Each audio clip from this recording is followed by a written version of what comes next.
If you thought Ducati's monster had gone soft, think again.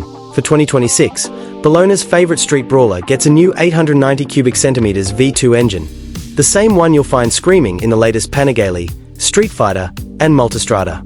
Gone is the older 937 cubic centimeters Testastrada twin, and in comes a leaner, meaner lump that's lighter, cleaner, and very Euro 5 Plus friendly. It's a bit like your mate who gave up beer for kombucha, somehow healthier but still rowdy at the pub. This move wasn't exactly a shocker. Ducati's been on a quiet mission to retire that trusty 937 cubic centimeters donk from its lineup, replacing it with this more modern, emissions-hugging unit. But if you feared the monster might vanish altogether, relax. This bike's been around since 1993, and pretty much saved Ducati's bacon back in the day.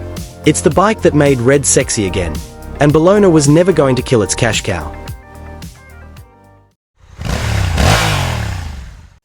Underneath the familiar tank sits that new twin punching out 109.4 horsepower at 9,000 RPM and 67.2 pounds-feet of torque at 7,250 RPM. Sure, it's technically a whisker down on power compared to the outgoing model, but who's counting? What you'll notice is the torque spread. Ducati says 80% of it is on tap from 4,000 to 10,000 RPM. And yes, the soundtrack still comes courtesy of a twin exit pipe, or a Termignoni if you're feeling flash. Weighing in at just 175 kilograms dry, the new monster is 4 kilos lighter than before. That's partly thanks to the new engine being 5.9 kilograms slimmer, and partly to Ducati's clever front frame setup, which uses the motor as a stress member. The chassis design borrows cues from the Panigale V4, complete with a hollow double-sided swing arm that looks proper trick. Suspension's handled by Showa, 43mm non-adjustable forks up front, and a preload-adjustable shock at the rear. Seat height?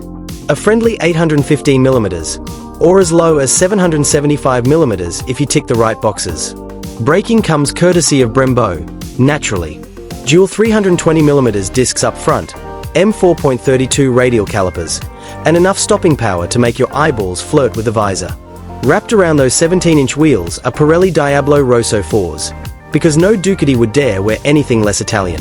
The ergonomics are sportier too, with bars sitting a bit further forward and new tank panels that supposedly give you extra grip when things get spicy.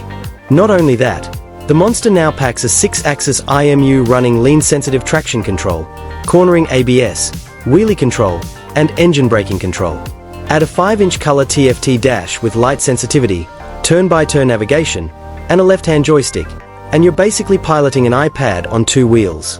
Available in Ducati Red or Iceberg White, the new monster will hit European dealerships from February 2026 at £11,995. There's even an A2 license version for the wealthy newbies. And while there's chatter about a future spicier version, Ducati's walking a fine line here, too much bite, and it starts nibbling into Street Fighter V2 territory. For now, though, this new monster proves that even with a smaller heart, Bologna's bad boy hasn't lost an ounce of its Italian mischief.